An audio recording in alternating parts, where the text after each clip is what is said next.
PDS బియ్యాన్ని తరలిస్తున్న అంతర్రాష్ట్ర ముఠాను నల్గొండ జిల్లా మిర్యాలగూడ పోలీసులు అరెస్ట్ చేశారు.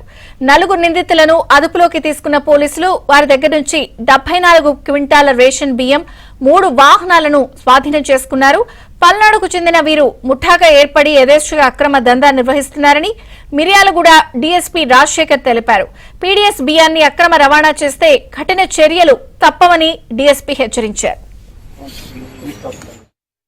ఒక లారీ 2 బొలెరో వాహనాలతో పాటు 80 క్వింటాల పీడీఎస్ రైస్ స్వాధీనం చేసుకోవడం అయింది. దీంట్లో మొదటగా Miryalaguda rural police station limits లో Miryalaguda rural SI Lakshmaiah, Miryalaguda rural SI Prasad గారి ఆధ్వర్యంలో వీళ్ళు పెట్రోలింగ్ నిర్వహిస్తుండగా వీళ్ళకి దాచేపల్లికి చెందినటువంటి మందపాటి నరేందర్, చంద్రశేఖర్, అమ్మోరు, తర్వాత అప్పారావు అనేటటువంటి 4 ఈ పీడీఎస్ రైస్ స్మగ్లర్లు ఒక లారీ బొలెరో వాహనాల ద్వారా ఇక్కడి నుంచి కలెక్ట్ చేసుకొని ఆంధ్రప్రదేశ్ కి, అంటే ముందు ఇక్కడి నుంచి వీళ్ళు దాచేపల్లి తీసుకెళ్తారు. దాచేపల్లిలో అట్లా అక్కడ లోకల్లో కలెక్ట్ చేసినవి ఇక్కడి నుంచి తీసుకెళ్లినవి ఇక్కడి నుంచి కాకినాడ పోర్టుకి ట్రాన్స్పోర్ట్ చేస్తున్నారు అనేది మాకు ఇప్పటి వరకు వీళ్ళ దగ్గర నుంచి వచ్చినట్టు ఇన్ఫర్మేషన్.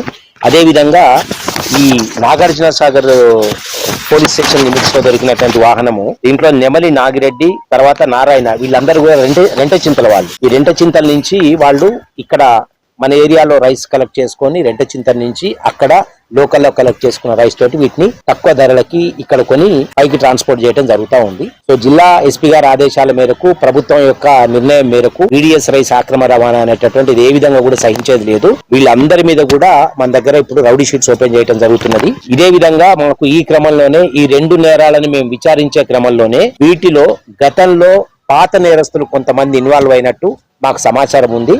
ఆ విషయంలో కూడా మేము పూర్తిగా దర్యాప్తు చేయడం జరుగుతూ ఉంది. వీరిని రిమాండ్ చేయడం జరుగుతుంది ఈ రోజున. వీరి ఆర్గనైజర్స్ ఎవరైతే ఉన్నారో వీళ్ళని ఆర్గనైజ్ చేయించే వాళ్ళు, మేము గుర్తించిన వాళ్ళు, వాళ్ళ మీద పూర్తి విచారణ జరిపిన తర్వాత దాన్ని బట్టి వాళ్ళ మీద ఉన్న నేరం యొక్క దాని గ్రావిటీని బట్టి పీడీ యాక్ట్ కూడా ఖచ్చితంగా ప్రపోజల్స్ చేస్తాం.